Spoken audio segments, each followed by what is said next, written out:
শর্মিষ্ঠা বলছি। প্রথমেই জানাই শারদীয়ার শুভেচ্ছা। আজকে শুভ ষষ্ঠী, সবাই আনন্দে কাটাবেন। আমি আগের ব্লগেই বলেছিলাম যে আমার পুজোর সবচেয়ে দামি উপহারটি আমি পেয়ে গেছি।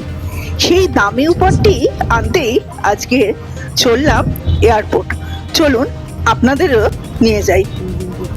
পুজো উপলক্ষে এয়ারপোর্টটি কি সুন্দর সাজিয়েছে দেখুন, চারিদিকে আলো ঝলমল করছে।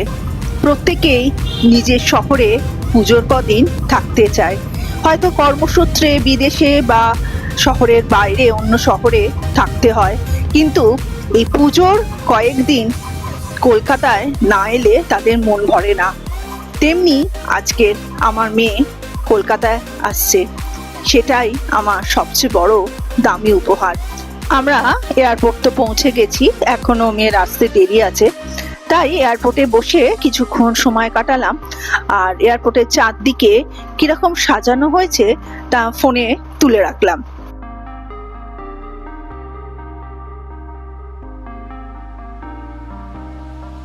ওই দেখুন মেয়ে আসছে, আমিও যাই, মেয়ের কাছে গেলাম। মেয়ে আসতেই যেন পুজোর আনন্দটা 4 গুণ বেড়ে গেল। ওরও চোখে মুখে বেশ আনন্দ, কাজের চাপে সারা বছর কাটে, মেয়ে এসে গেছে, আর কি বাড়িতে মন বসে। মায় মেয়ে বেরিয়ে পড়লাম ঘুরু ঘুরু করতে। পুজোর সময় বাড়িতে থাকা কোনো দরকার নেই। মেয়ের প্রিয় ক্যাফে রোস্টারি ক্যাফে, ওখানে চলে গেলাম লাঞ্চ করতে। আমাদের সারাদিনের মা মেয়ের প্ল্যান। আর মাঝখানে সোমনাথ এসে জয়েন করবে, ওর অফিস আছে, সেজন্য আসতে পারিনি, পুরোটা দিন আমাদের সাথে কাটাতে পারবে না। যা যা অর্ডার করেছিলাম খাওয়ার সম্ভার সব এসে গেছে। এই রোস্টারি ক্যাফের কিছু সিগনেচার আইটেম আছে যেগুলো আমি আর মেয়ে দুজনেই খেতে খুব বড্ডই বেশি ভালোবাসি, সেগুলোই অর্ডার করা হলো। দুজনে মিলে ভরপেট খাওয়া দাওয়া করে আমরা বেরিয়ে পড়লাম ঠাকুর দেখতে। সামনেই হচ্ছে হিন্দুস্তান পার্ক, সেখানে হিন্দুস্তান পার্কের ঠাকুরটা প্রথমে দেখলাম, তারপর কাছাকাছি যা সব আছে ঠাকুর ঠিক করলাম সেগুলো দেখে নেব। আর কিছু মার্কেটিংও আছে, মেয়েকে আমি কিছু জিনিস গিফট করব, মেয়েও ছাড়বে না, সেও আমাকে কিছু গিফট করবে। চলুন সবই আপনাদের সাথে আজ ভাগ করে নিচ্ছি। আমি কিছুতেই শাড়ি নিতে চাইলাম না, কারণ অনেকগুলো শাড়ি এবার আমি কিনে ফেলেছি। তাই মেয়ে আমাকে একটা ঘড়ি গিফট করলো, গড়িয়াতে যে টাইটান শোরুমটা আছে ওখানে। এবার আমি মেয়েকে বললাম তোর কি লাগবে, সে আর বলে না।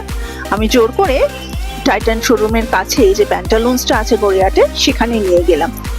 এইভাবে একে অপরকে আমরা গিফট দিলাম। গিফটের পর্ব শেষ হওয়ার পর আমরা বাকি ঠাকুর দেখার কাজটা সেরে ফেললাম। সামনেই হচ্ছে সিঙ্গি পার্ক, সেখানকার ঠাকুর তো দেখতেই হবে। আর সবচেয়ে আমার এখানকার ঠাকুরের যেটা ভাল লাগে সেটা হচ্ছে প্রতিমা এবং আলোকসজ্জা। আলোকসজ্জা ছিল অসাধারণ। দেখুন আপনাদের সাথে সব ভাগ করে নিচ্ছি, কি সুন্দর করে সাজিয়েছে চারদিকটি। সার্কাসের একটা পটভূমি এখানে তৈরি করা হয়েছে।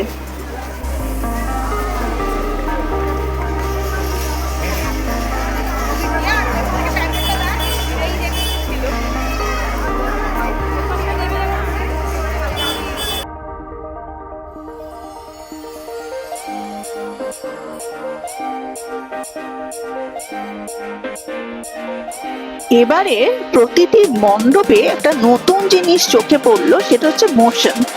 উপরের সিলিং এ সবকিছুই অনবরত সার্কেল ওয়াইজ ঘুরে যাচ্ছে, এখানেও তার ব্যতিক্রম হলো না। প্রতিবারের মতো এবারেও প্রতিমা মনকে ছুঁয়ে গেল। এই সেই রাস্তা যেখানে ছোটবেলা থেকে দেখছি সিঙ্গি পার্ক থেকে ঠাকুর দেখার জন্য একদল একডালিয়ার দিকে ছুটছে, আবার একডালিয়া থেকে ঠাকুর দেখার জন্য একদল সিঙ্গি পার্কের দিকে আসছে। যখন এরকম সিচুয়েশন হয়, দুজনেই দুতরফে যাচ্ছে, মাঝখান দিয়ে যাওয়ার সময় যেন মনে হয় জনসমুদ্রের মধ্যে দিয়ে হাঁটছি। ছোটবেলায় খুব মজা লাগতো, এখন একটু ভয়ই করে। একডালিয়ার ঠাকুর দেখতে ঢুকে পড়লাম। এবারের একডালিয়া ঠাকুর প্রতিবারের মতোই একটা মন্দির ন্যায় করেছে, বেশ বিশাল আকৃতির। একডালিয়ার যেটা সবচেয়ে আমাকে টানে বলতে পারেন সেটা হচ্ছে এর ঝাড়। এটা মানে ঝাড়টা হচ্ছে অসাধারণ, এইটা দেখতে আমার খুব ভালো লাগে। তো এখানকার আলোকসজ্জা নো ডাউট ভীষণই সুন্দর, কিন্তু এবারে সিঙ্গি পার্কের আলোকসজ্জাটা আমার বেশি মন কেড়েছে।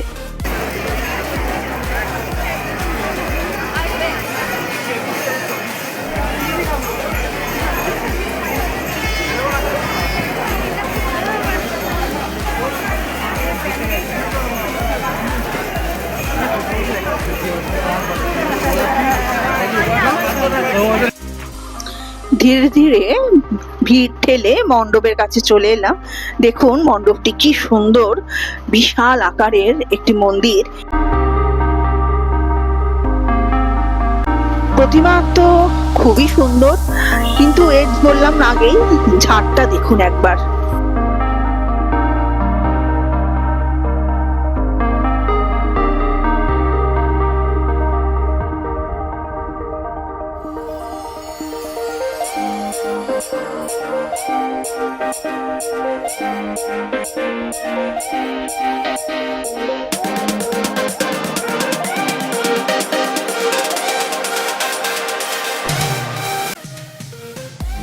দেখছেন ঝাড়টা কি বিশাল আকৃতির।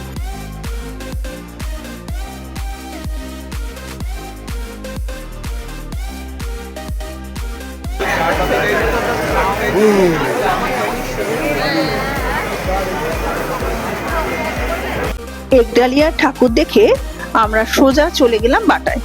মেয়ের একটা জুতো কেনার কথা আছে, এবার সোমনাথও বাটায় এসে আমাদের সাথে জয়েন করলো। সোমনাথ মেয়েকে একটা জুতো কিনে দিল। এবার জুতোগুলো পরে পরে সে আমায় দেখাচ্ছিল কোনটা ভাল লাগছে বলো মা।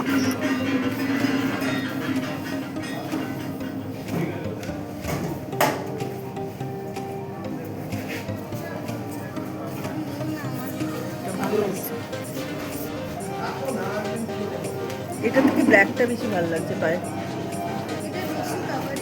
তাহলে যেটা তোর কমফোর্ট লাগছে সেটা। এর মধ্যে সোমনাথ বাটায় আসার আগে রক্তবীজ 2 এর 3টে টিকিট কেটে এনেছে নাইট শো।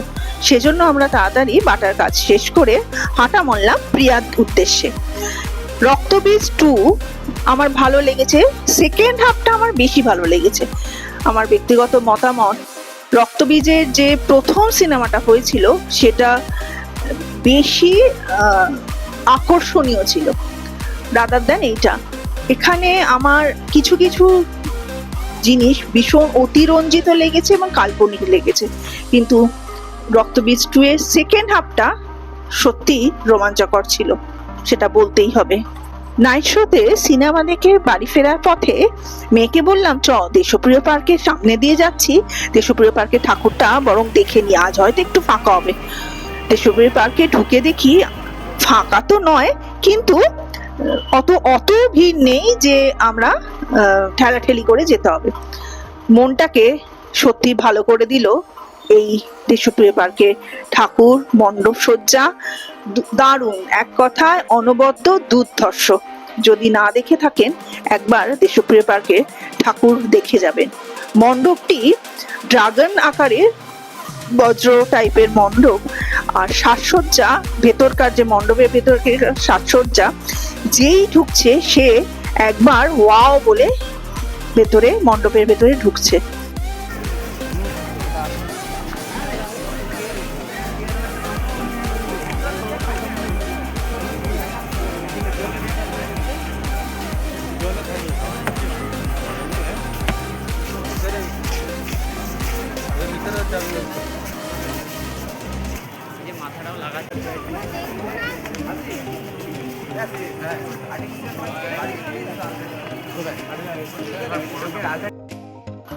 পুরো মাঠ ঘুরে ঘুরে আমরা অবশেষে মণ্ডপের ভেতরে প্রবেশ করতে পারলাম। মণ্ডপের ভেতরটা একটু দেখুন, সবাই চোখ মেলে চারদিকটা ভাবে দেখছে, অবাক নয়নে চারদিক দেখার চেষ্টা যেন করছে।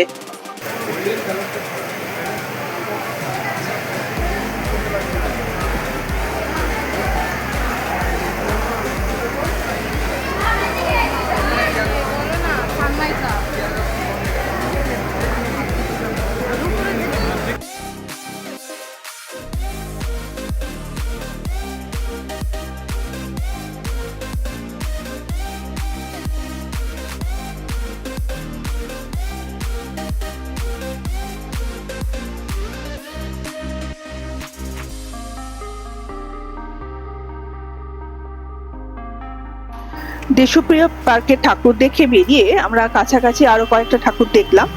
এবার বাড়ির উদ্দেশ্যে তারপর রওনা হলাম। বাড়ির কাছেই আমাদের পাশের পাড়ায় ঠাকুরের বয়স হচ্ছে 100 বছর। সেখানে একটু সাজো সাজো রাও, লোকজনের সমাগম, গান বাজনা চলছে। সেখানকার ঠাকুর একটু ফ্রেমবন্দি করলাম। দেখুন কি সুন্দর ঠাকুর, যেন অন্য রূপে মা দুর্গা আমাদের কাছে ধরা দিয়েছেন। আজ তাহলে আসি, আবার আসবো অন্য একটি ভিডিও নিয়ে। সেখানে পঞ্চমী ষষ্ঠী কিভাবে কাটাচ্ছি আপনাদের কাছে তুলে ধরবো।